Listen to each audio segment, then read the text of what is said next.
हरी शरणम गाइस, आज रीड करेंगे हम बुक दी ओसीडी हीलिंग जर्नी और भगवत गीता के विजडम से ही इस बुक को हम अंडरस्टैंड करेंगे। सबसे पहले तो हमें ओसीडी को समझना है, ये बुक जो कहती है क्या है ओसीडी। ओसीडी में क्या होता है कि फॉल्स आपको डेंजर का ये बताता है, ऑटोमेटिक फ्लो होता है। ठीक है, ये ओसीडी का लोचा है जिससे हमें थॉट्स आते हैं, हम ये लाना नहीं चाहते। तो ओसीडी कोई पाप नहीं है, कोई गिल्ट नहीं है। ठीक है, भगवत गीता भी हमें क्या कहते हैं कि आप थॉट्स नहीं है, तो ये ओसीडी एक सेपरेट एंटिटी हो गई एक तरह से, राइट।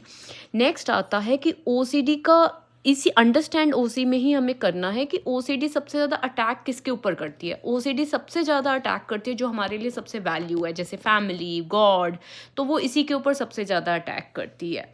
ठीक है, थर्ड आता है कि भगवत गीता हमें कहती है कि माइंड रेस्टलेस है। ठीक है, माइंड क्या है, रेस्टलेस है। जैसे कि ओसीडी में कई कई तरह के थॉट्स आते हैं रेस्टलेस करने वाले हमको, तो हमें उस पर स्टॉप ट्राइंग टू कंट्रोल, हमें कंट्रोल नहीं करना। क्या नहीं करना, हमें उस पर कंट्रोल नहीं करना है। क्या करना है फिर, हमें सिर्फ भगवत गीता के शिक्षा को अपनाना है कि उससे डिटैच होना है। ठीक है, उससे वैराग्य लेना है, हमें उसे सिर्फ ऑब्जर्व करना है, हमें फाइट नहीं करना, हमें एनालाइज नहीं करना। बस माइंड अपनी जॉब कर रहा है और मैं रिक्वायर्ड नहीं हूँ इसको आंसर देने के लिए। याद रखिए कि भगवत गीता का डिटैचमेंट ओसीडी को वीक बनाता है।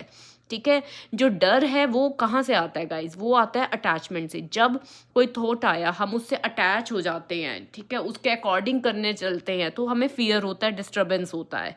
ठीक है, तो इस तरह से हम ओसीडी के ट्रैप में फंसते हैं। तो हमें उससे अटैच नहीं होना, चाहे थॉट आए या आए, आपको स्टडी रहना है, अपना वर्क करते रहना है। ठीक है, देखिए हमें एंग्जाइटी जो होती है वो टेम्पररी है। ठीक है, वो राइज होती है, फॉल होती है। ठीक है, वो नेचुरल तरीके से जो भगवत गीता है वो ये कहती है कि एंग्जाइटी राइज होएगी, पीक होएगी, वो अपने आप गिर भी जाएगी। आपको रीअश्योरेंस देने की नहीं है, ये अपना नर्वस सिस्टम जो है ना वो अपने आप लर्न कर लेता है ये। ठीक है, अगला आता है कि आपको अपने लिए कंपैशन काइंड भी होना है, one who is free from hater, friendly, compassionate. तो आपको अपने लिए होना है। कभी आप मान लो कि आप रिचुअल्स कर रहे हो, गिर भी रही हो, तो इट्स ओके। ठीक है, आपको अपनी ड्यूटीज लिव करनी है। You have to live your duties, you don't have to live your fear. Okay, do your daily karma, work है, घर का है, प्रेयर है, जो भी कार्य है आप वो करिए। ठीक है, आपको थॉट्स पे रिएक्शन देने की जरूरत नहीं है। फाइनल जो समरी है वो ये है गाइज कि आप विटनेस हैं, नॉट दी वरी।